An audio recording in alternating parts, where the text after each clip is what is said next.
मोनाने छान नैवेद्य करून आणलं पण व्हिडिओ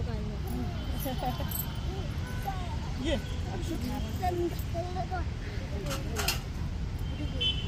शेंड्या काढला का त्याच्या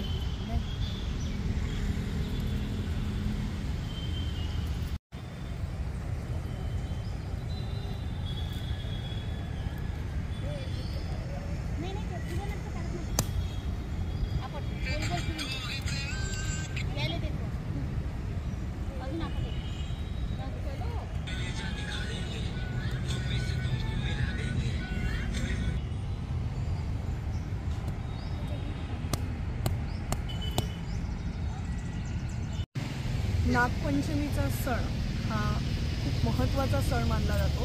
श्रावणामध्ये नागपंचमीचा सण येतो आपल्याकडे चातुर्मासामध्ये।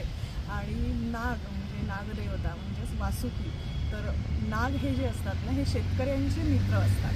आणि हे जे चातुर्मासातला श्रावण महिना असतो हा सण समारंभांनी असा भरलेला महिना असतो। आणि माहेर वाशिणी ह्या माहेरी येतात सणाच्या निमित्ताने, कारण सगळे सण या महिन्यामध्ये असतात।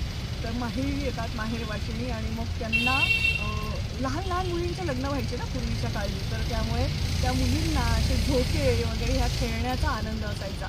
त्यामुळे नागपंचमीला 5 झोके तरी घ्यावे असं म्हणतात। वारुळाची पूजा करतात, बायका छान नटून थटून जातात आणि खूप छान असं सजलेल्या अशा हे असतात। मेहंदी वगैरे लावतात। आज मी मेहंदी नाही लावलेली पण मेहंदी लावतात, छान मस्त तयार होतात। तर ह्या नागपंचमीच्या सणाचं खूप महत्त्व आहे, कारण नाग हे शेतकऱ्यांचे मित्र आहे। आपली सगळी जी इकोसिस्टीम होती ना पूर्वीपासून जी चालत आलेली, तर आपल्या सगळ्या सण समारंभांमध्ये हे सगळे पशु पक्षी प्राणी यांचं खूप खूप महत्त्वाचं स्थान आहे।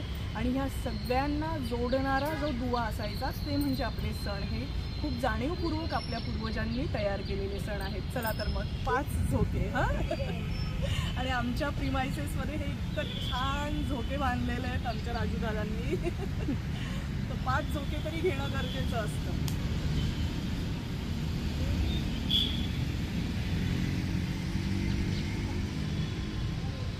नागपंचमीचा सण आला, नागपंचमीचा सण आला, उत्साह मनी झाला, नागपंचमीचा सण आला।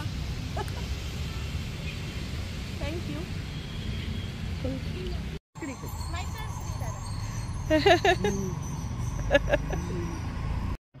आमच्याकडे नागपंचमीला माझ्या लहानपणी माझी आई नागाच्या प्रतीकाच्या रूपाने नागचाट्या म्हणून बोलवायची लहान मुलांना, असं हे करायची। तर आज खीर केलेली आहे। आमच्याबरोबर आहे श्री आणि अक्षत असे 2 जण आहेत। तुम्हाला दाखवते त्यांना काय दिलंय ते।